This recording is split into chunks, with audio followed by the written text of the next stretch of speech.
প্রিয় বন্ধুরা, একটি আঙ্গুর বাগানে আসছি।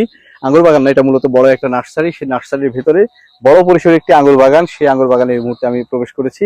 আমি দেখতে পাচ্ছি যে এই আঙ্গুর বাগানের যিনি স্বত্বাধিকারী মালিক, তিনি কিন্তু এখানে আছেন এবং তিনি আঙ্গুর খুলছেন। ইতিমধ্যে আমরা বেশ কিছু ফুটেজ বা ছবি নিয়েছি, কিন্তু হচ্ছে আমরা দেখতে পাচ্ছি এখন তিনি খুলছেন। আমি একটু আঙ্গুরটা টেস্ট করব। ভাই রিকোয়েস্ট করছে যে আঙ্গুরটা খেয়ে দেখানোর জন্য। আমি চেষ্টা করবো যে একটু নেওয়ার জন্য। তুমি একটু সামনে আসো, সামনে আসো, আইসে একটু দেখাও, খুব ক্লোজলি দেখাও। আমি একটু, তুমি কি জুম করে নিচ্ছ? হ্যাঁ, এই ও বিসমিল্লাহির রহমানির রহিম। খুব ছোট একটা আঙ্গুর, দেখতে খুবই ছোট মনে হচ্ছে এবং কি খুব পাকা রসালো এখন পর্যন্ত যেটা দেখা যাচ্ছে, কারণ উপর দিয়ে একটু ছিঁড়ে গেছে, যার কারণে হচ্ছে একটু রস টস পড়ে যাচ্ছে। তারপর খেয়ে দেখি। বিসমিল্লাহির রহমানির রহিম। অসাধারণ, অসাধারণ। আমি আরেকটা নিতে চাই। হ্যাঁ, তুমি একটু আরেকটু কাছে আসো, আর একটু কাছে আসো।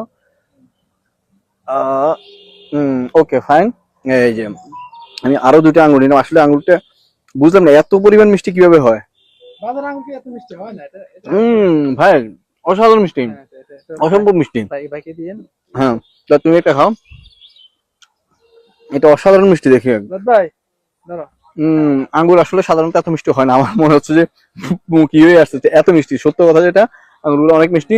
আমি একটু দেখাই কাছ থেকে যে আসলে ছোট জাতের আঙ্গুর, আপনারা দেখতে পাচ্ছেন ছোট জাতের আঙ্গুর, কিন্তু হচ্ছে এত মজার এবং এত মিষ্টি। এবং এই বাগানের ভিতরে আরো প্রচুর পরিমাণে আঙ্গুর আছে, আরো প্রচুর আঙ্গুর আছে এখানের মধ্যে।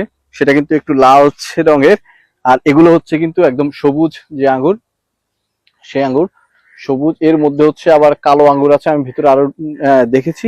কালো আঙ্গুর আছে, লাল আঙ্গুর আছে, নানা রকম আঙ্গুর আছে। আসলে দেখে আমার খুবই ভালো লেগেছে, তো সেজন্য আমিও খেয়ে টেস্ট করলাম এবং আপনাদের সাথে বিষয়টা শেয়ার করলাম। যারা আমাদের সাথে ছিলেন সবাইকে ধন্যবাদ।